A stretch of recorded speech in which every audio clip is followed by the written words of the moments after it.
Okay, I'm going to give you a tour of the community farm that we're working on. So this is what we most recently have transplanted into. This open high tunnel, the plastic isn't on it. Got a row of tomatoes and basil, bok choy, onions, some miscellaneous greens, a double row of little peppers with tomatoes in between that I believe we're going to trellis vertically, eggplants, transitioning to some greens, and I think there's tomatoes all the way at the end. And then this is a row of all little eggplants all the way down. Outside the tunnel, we've got potatoes. Let's see. These potatoes are growing really pretty well. Looking healthy. A little bit of flea beetle damage, but healthy. We got a whole range of different varieties of potatoes here. Potatoes, potatoes, potatoes.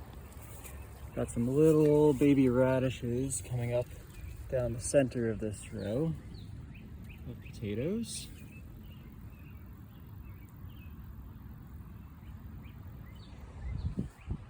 And then we've got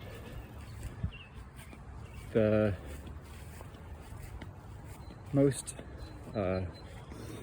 mature planted area over here. I guess I'll just start at the bottom. This darker bed, it's empty, has recently been seeded in parsnips. Hopefully germinate. I know it's probably about a month and a half or 2 months late to be seeding those, but see if they come up. This big bed is slated to become sweet potatoes. We'll see. This bed, we've got peppers, sweet peppers all the way down. Got a bed of giant kale that hopefully will be sizing up.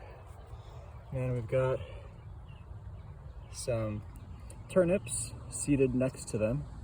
We're gonna continue to seed turnips into this row every 2 weeks to create kind of a succession of turnips. Next row, not much to see, but we've got a central row of very nice bulb fennel. And then little tiny carrots in here. Where's my finger? Carrots that are in among the weeds in this row here, which mostly looks like weeds probably. All right, next, got a row of komatsuna, tatsoi, Asian greens, with beets coming up along the edges. Not amazing germination on the beets, but there should be 4 100-foot rows of beets in this bed, which will hopefully give us something regardless of the germination rate. A bed of more Asian greens. We've got, plus arugula. Got arugula here, mizuna, this red stuff that's kind of a red salad mustard. And we've got 3 rows of beets in this row that are getting swamped by little baby grass. Also poor germination rate, but we'll see what we can do. All right, row of Napa cabbages, looking really good. We've got Walla Walla onions seeded along the sides, also looking good. Another row, primarily Walla Walla onions with some short day eclipse pearl onions that'll bulb up quickly along the edges. Looking very good. A nice row of purple cabbage, variety is Omero. Looking really good with also Walla Walla seeded are transplanted along the edges, looking quite nice. Another row of potatoes, looking really good, with little radishes seeded along the edges. Let's see, look at that little radish go. Look at that.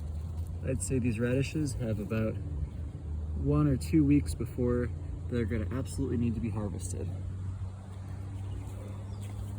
This row, a little bit of a mess. An early frost knocked out some of our cabbages, but this is a combination of Foreo green cabbage and some Omero purple cabbage. And more or less, yeah, it's still gonna give us a lot of cabbage. Another kind of hodgepodge row. It's a double row of potatoes that I don't know what happened during transplant, but not coming up super well. It's okay. Lacinato kale. Beautiful. Looking really good all the way down. Pretty good. Swiss chard. Look at these. Swiss chard. Looking quite nice. Some real beauties. Also a little bit of lacinato in that row, kind of by accident. Another row, purple cabbages and green cabbages mixed together. And then we've got some little onions along the edges. But cabbages are looking really good, pretty healthy. And then we've got another row of Yukon Gold potatoes. Not amazing, but coming up okay. It's only about 3/4 of a bed of potatoes. And we've got this bed, purple and green cabbage, looking good. Another bed, purple and green cabbage, looking pretty good. Let's see if I can show you any of this without making you feel dizzy. Look at these beautiful little cabbages.